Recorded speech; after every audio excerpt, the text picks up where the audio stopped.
दोस्तों नमस्कार, मैं अनिल शर्मा और आप लोग देख रहे हैं 4 PM। आप लोगों का बहुत बहुत स्वागत है इस नेटवर्क पर। कल यानी कि 7 तारीख को हिंदुस्तान की देर रात और अमेरिका की सुबह सवेरे एक बिल पेश हुआ सीनेट में, जिसके समर्थन में 86 सांसदों ने वोट किया और 11 उसके विपक्ष में थे। मतलब मेजॉरिटी से भी बड़ी मेजॉरिटी इसके पक्ष में थी। वो क्या बिल था? वो बिल था जो रशिया से आप तेल खरीदते हैं, जो देश हैं, क्योंकि इसमें अकेला भारत नहीं था, आपको ये भी बता दूं, इसमें टोटल मिला के 5 देश हैं।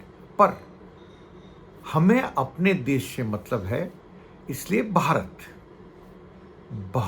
के ऊपर और अन्य देशों के ऊपर भी 100% टैरिफ लगाने की बात करी गई। 100% टैरिफ, ध्यान रखिएगा, 100% टैरिफ। क्या ये अभी लॉ बन पाया है? नहीं। अभी ये जाएगा रिप्रेजेंटेटिव्स के पास में, हाउस ऑफ रिप्रेजेंटेटिव के पास में, उसके बाद वो जाएगा डोनाल्ड ट्रंप के पास में साइन के लिए। पर ये सिग्नल ठीक नहीं है, मैं आपको बताऊं, हमारे देश के लिए ठीक नहीं है। क्या ये भारत की, मैं बोलूं, आर्थिक और विदेश नीति की नाकामी नहीं दिखाती है? भारत की विदेश नीति में वैसे भी कौन सी बात करने के लिए बची है, पर ये शर्तिया नाकामी दिखाती है। शर्तिया नाकामी दिखाती है। इतने दिन हो गए थे, आप ढंग से टैकल ही नहीं कर पाए अमेरिका के साथ में। माय फ्रेंड डोनाल्ड ट्रंप कहां गए? कहां गए? कहां गए वो दोस्ती, वो यारी? कहां गई वो हग करने का तरीका, मतलब झप्पी पाने का तरीका? वो डिप्लोमेसी कहां गई मोदी जी? ये क्या हो रहा है? 100% टैरिफ लगाने की बात हो रही है। इसका अंतर क्या पड़ेगा, आप समझिए।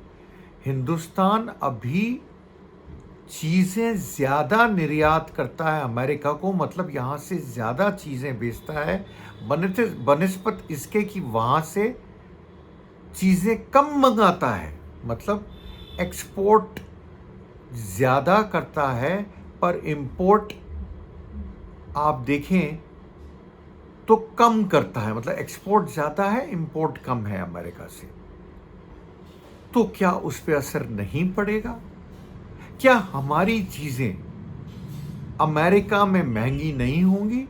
और जो हमारे पड़ोसी देश हैं, जो काफी तरक्की कर रहे हैं इस तरफ एक्सपोर्ट में, टेक्सटाइल्स में खास तौर से, बांग्लादेश, वियतनाम, फिलीपींस, क्या उनको इसका फायदा ज्यादा नहीं होगा? क्या हमें नुकसान नहीं होगा? अभी भी टाइम है, मोदी जी जागिए। आप विश्व गुरु हैं।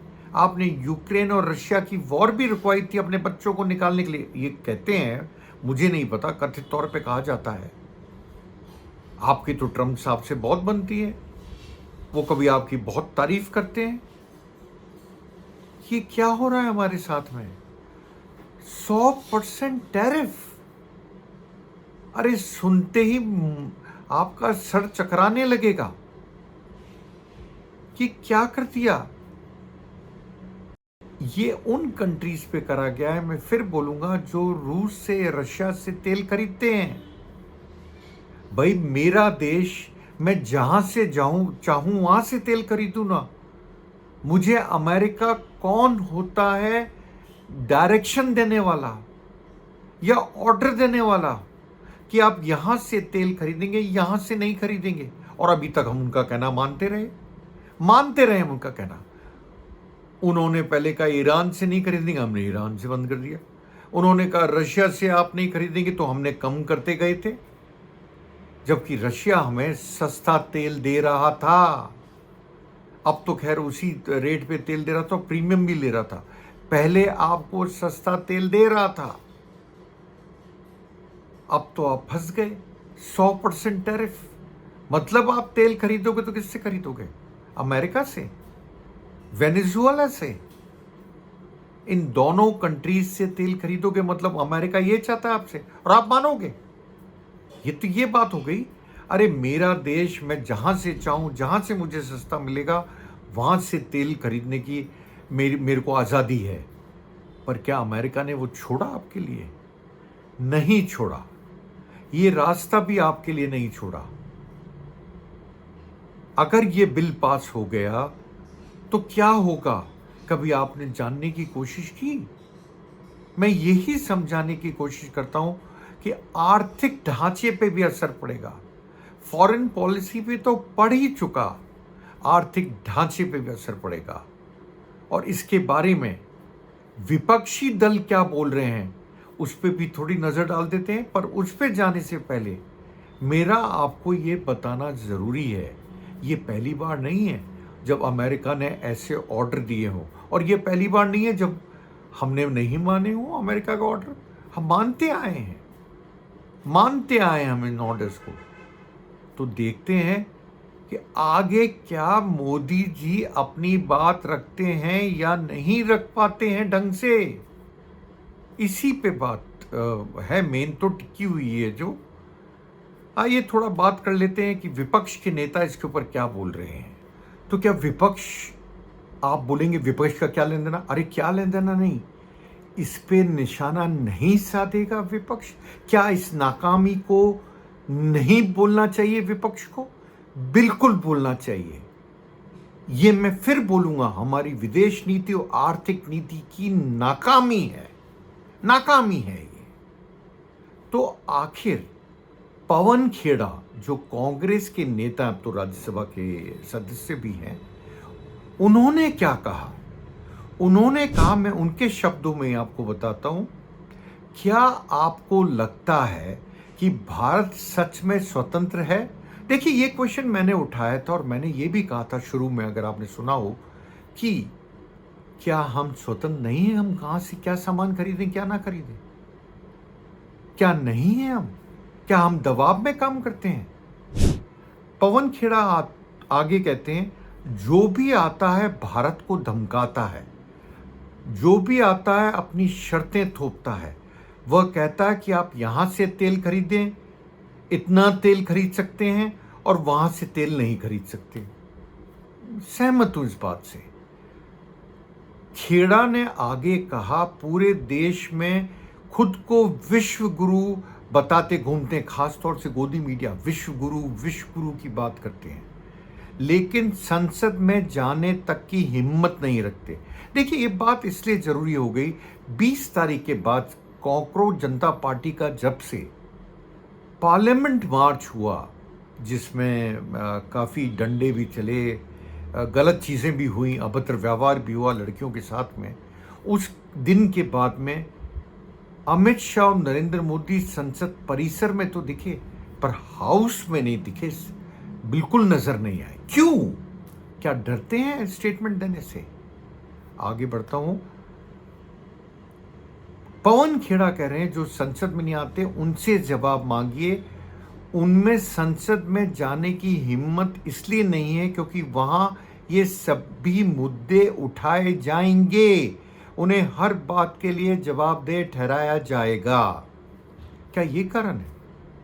कोई भी कारण हो, पर एक बात पक्की है, 20 तारीख के बाद आज तक अमित शाह नहीं दिखे हैं हाउस के अंदर। संसद भवन जाते हैं, परिसर जाते हैं, पर नहीं दिखे हैं। और इसमें किरण रिजिजू जो पार्लियामेंट्री अफेयर्स मिनिस्टर हैं, वो बोलते हैं, वो तो काम करते हैं संसद भवन में आके, काम करते हैं अपने कमरे में बैठ के, लेट नाइट तक काम करते हैं अमित शाह। अरे भैया, वहां जाने का क्या, जब संसद चल रही तो संसद के अंदर, हाउस के अंदर क्यों नहीं जाते हो आप?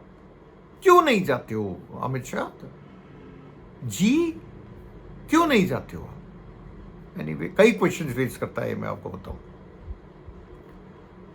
अरविंद केजरीवाल, आपके सर्वे सर्वा, उन्होंने कहा, एक तरह से उन्होंने घेरने की कोशिश करी सरकार को, और उन्होंने सोशल मीडिया प्लेटफॉर्म एक्स पर एक पोस्ट में सरकार पर निशाना साधा और आरोप लगाया कि देश के हर छोटे बड़े फैसले में ट्रंप का दखल है। क्या ऐसा है? क्या आप मानते? कमेंट बॉक्स में बताइएगा। और प्रधानमंत्री मोदी उनकी हर बात को मानते हैं, चाहे वह सही हो या गलत। ट्रंप हर क्षेत्र में भारत के खिलाफ निर्णय लेते हैं। तो क्या हुआ आपका वो नमस्ते ट्रंप? क्या हुआ आपकी दोस्ती यारी? कहां गई वो?